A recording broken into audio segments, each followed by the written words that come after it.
membantu Mbak Tasya menyelesaikan dan memberi solusi Mbak Tasya agar pemasaran Mbak Tasya bisa selesai. Baiklah, saya di sini sebagai konselor sangat mengedepankan asas-asas kerahasiaan. Jadi saya mohon Mbak Tasya dapat menceritakan keluh kesah Mbak Tasya, masalah-masalah Mbak Tasya dengan sejujur-jujurnya tanpa ada yang ditutupi sama sekali. Apa Mbak Tasya bersedia? Insya Allah saya bersedia.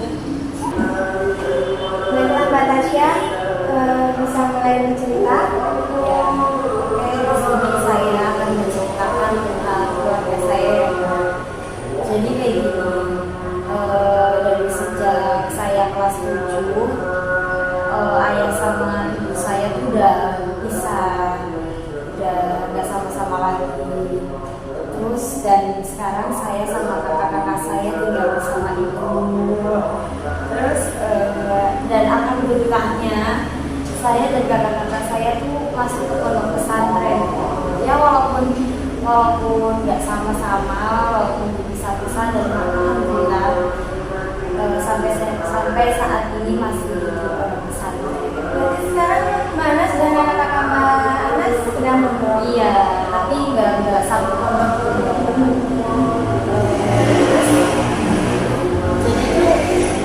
Sebenarnya bukan masalah sih ya Mbak, cuma ya gimana sih ya. Jadi kan gini, biasanya kan di pondok ada penyedotan massal gitu ya. Terus otomatis kan yang menjenguk tuh ayah sama ibu kan ya, kebanyakan. Terus terkadang tuh saya melihatnya, ya sering lah saya melihat. Terus sebenarnya sih saya nggak ada masalah apa-apa ya, cuma tuh saya kayak merasa iri seperti itu gitu. Ya walaupun saya sebenarnya udah ikhlas gitu ya Mbak, ayah sama ibu saya udah sama-sama lagi, tapi kan orang namanya anak pasti merasakan dan mengenang ya Mbak. Di hati saya tuh kayak merasa ya sedih, iri, tapi saya sadar saya nggak bisa seperti itu.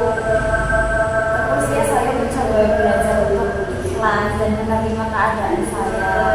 Tapi kan terkadang di sisi lain saya merasa sangat sedih melihat teman-teman saya yang masih mempunyai keluarga utuh.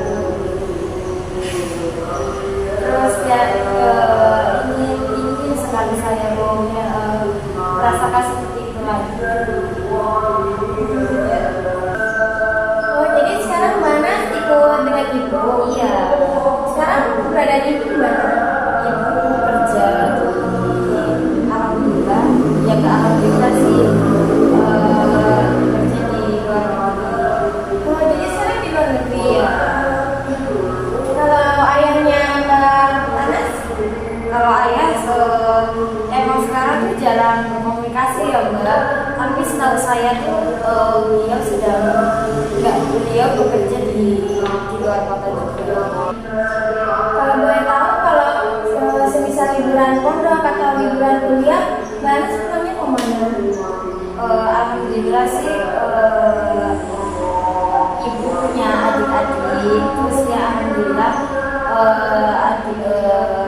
bibi-bibi saya mau menerima tumpangan dari saya dan kakak saya, karena kan ibu saya lagi kerja, jadi ya nggak mungkin lah tinggal di rumah sendiri, jadi ibu bimbing dulu sementara. Ibunya Mbak Anas memangnya jarang pulang atau kamu sekali atau gimana?